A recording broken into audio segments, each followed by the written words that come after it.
चुनाव का समय आते ही नेताओं के बेबाक बोल कुछ इस कदर बेबाक हो जाते हैं कि उन्हें फिर माफ़ी मांगनी पड़ती है। आपने रिजर्वेशन के ऊपर बहुत टिप्पणी की होगी और ये कहा होगा कि रिजर्वेशन के नियमों को बदल देना चाहिए, पर एक और चीज़ है जिसे बदलने की ज़रूरत है और वो है कि नज़रिया।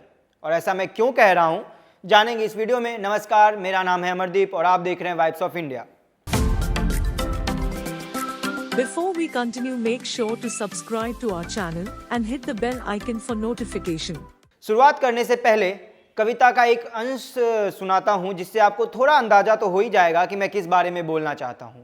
ये कविता लिखी है बच्चा लाल ने। तो कविता कुछ इस तरह से है कि कौन जात हो भाई, दलित हैं साहब? नहीं मतलब किस में आते हो? आपकी गाली में आते हैं, गंदी नाली में आते हैं और अलग की हुई थाली में आते हैं साहब। मुझे लगा हिंदू में आते हो। आता हूँ ना साहब, पर आपके चुनाव में। आज हम बात करेंगे असम के मुख्यमंत्री हिमंता बिस्वा शर्मा द्वारा किए गए एक विवादित ट्वीट के बारे में। शर्मा ने अपने एक्स ट्विटर अकाउंट पर एक पोस्ट किया जिसमें उन्होंने लिखा था कि ब्राह्मणों, क्षत्रियों और वैश्यों की सेवा करना शूद्रों का स्वाभाविक कर्तव्य है। इस पोस्ट ने तुरंत विवाद खड़ा कर दिया। विपक्षी नेताओं ने इसकी निंदा की और इसे बीजेपी की मनुवादी विचारधारा करार दे दिया। यह खबर पुरानी जरूर है, पर यह दर्शाती है कि क्या हमारे द्वारा चुने गए मंत्री बिना जांच पड़ताल के कुछ भी डाल सकते हैं। विवाद बढ़ने के बाद शर्मा ने गुरुवार को माफ़ी मांगते हुए कहा कि यह भगवत गीता के एक श्लोक का गलत अनुवाद हुआ है। उन्होंने कहा कि जैसे ही उन्हें गलती का एहसास हुआ, उन्होंने तुरंत पोस्ट हटा दिया। शर्मा ने कहा कि वह रोजाना अपने सोशल मीडिया हैंडल पर हर सुबह भगवत गीता का एक श्लोक अपलोड करते रहते हैं।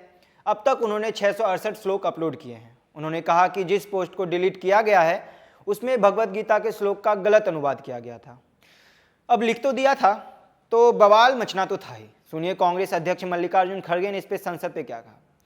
खड़गे बोले कि भाजपा के मुख्यमंत्री ने कहा था कि खेती करना, गाय पालना और व्यापार करना वैश्यों का प्राकृतिक कर्तव्य है और ब्राह्मणों, क्षत्रियों और वैश्यों की सेवा करना शूद्रों का कर्तव्य है। ऐसा सोचने वाला व्यक्ति कैसे गरीबों के लिए नियम बनाएगा। मैं प्रधानमंत्री से अपील कर रहा हूं कि आपने कैसे लोगों को पार्टी में रखा है और आप चाहते हैं कि ऐसे लोग आपके पार्टी में हैं और आप सामाजिक न्याय लाने का दावा कर रहे हैं। ऐसे लोगों की इसी मानसिकता से क्या सभी को न्याय मिलेगा? अब बात ये उठता है कि अगर देश के नेता ऐसे ही जाति और धर्म के ऊपर टिप्पणी करते रहें तो देश के दूसरे पहलुओं पर कौन ध्यान देगा। अब देखना यह है कि आगामी लोकसभा इलेक्शन में कौन से मुद्दे पर बात की जाती है। आपकी क्या राय है, हमें साझा जरूर करें। धन्यवाद।